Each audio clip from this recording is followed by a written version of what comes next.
teve um caso emblemático que aconteceu em um grupo empresarial que eu trabalhei nesse, que era multinacional, em que ele adquiriu um terreno em Belém e estava próximo de conseguir o registro de incorporação. Nós havíamos conseguido todas as licenças que eram necessárias, porém no terreno havia uma construção, uma edificação, terreno próximo ao rio. E era preciso fazer a demolição dessa edificação.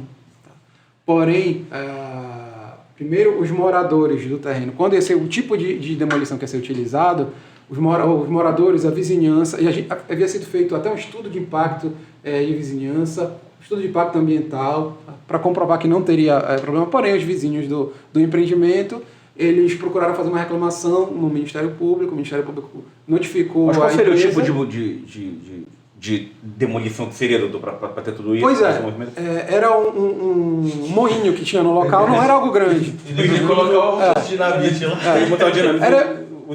E era equivalente a uma casa de 3 andares. Não era algo muito grande, mas por ficar próximo do rio, a justificativa apresentada pela vizinhança é de que essa demolição ela poderia causar danos para a vizinhança. Nós comprovamos que, primeiro, a metodologia que seria utilizada era de quebrar por dentro. Era como se fosse utilizar uma escavadeira por dentro, ela fosse quebrando, não ia utilizar uma bomba, entendeu? E que isso não ia trazer a bala para o local. Segundo, eles não apresentaram nenhum laudo, nenhum estudo que foi feito para comprovar o impacto que poderia ter no local. Enquanto que a incorporadora apresentou estudo de impacto ambiental, estudo de vizinhança e a metodologia que ia ser utilizada. Tá? Vencemos essa etapa e aí a gente poderia fazer o registro de incorporação. Quando nós chegamos nessa etapa para fazer o registro de incorporação, na vizinhança do empreendimento, haviam 2 terrenos de 2 incorporadoras concorrentes. E uma dessas incorporadoras, o empreendimento que ela iria construir, ele limitaria a visão do outro empreendimento, da incorporadora concorrente. E a incorporadora concorrente ajuizou uma ação e conseguiu uma liminar para que todos os empreendimentos que estivessem sendo construídos na região fossem suspensos, não pudessem ser construídos. E aí, então, a gente tinha...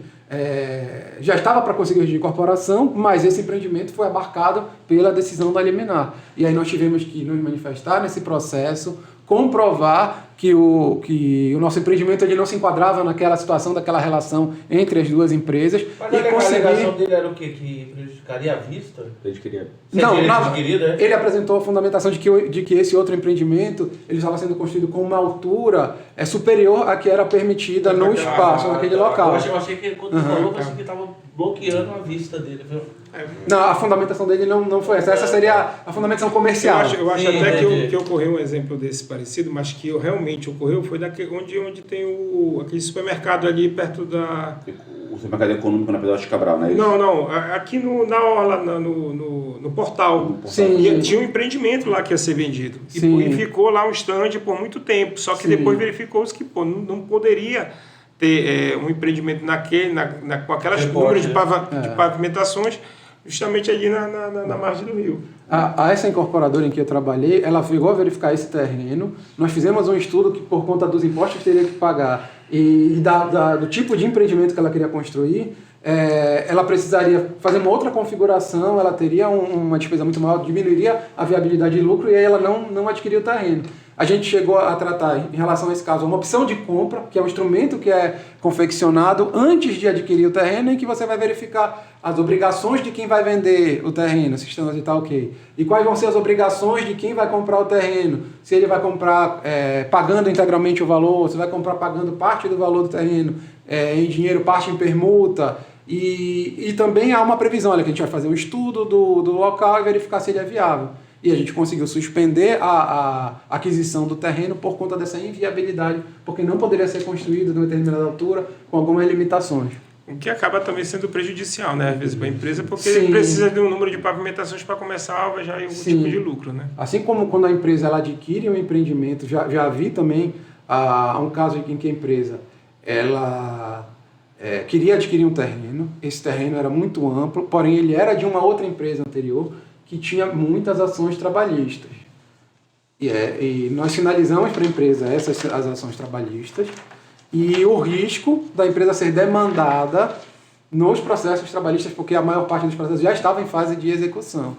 E ainda assim a empresa identificou administrativamente que para ela, em decisão executiva, valia a pena o risco, porque ela tinha mensurado a quantidade de ações trabalhistas que tinham, o risco, o valor da causa, enfim, a gente conseguiu identificar. E aí ela adquiriu o terreno, ela foi chamada, foi demandada em muitos dos processos, mas aí o que aconteceu? Parte do valor que seria pago na negociação ficou retida na empresa. Isso. E aí foi feito o pagamento. Então ele não influenciou a viabilidade do empreendimento.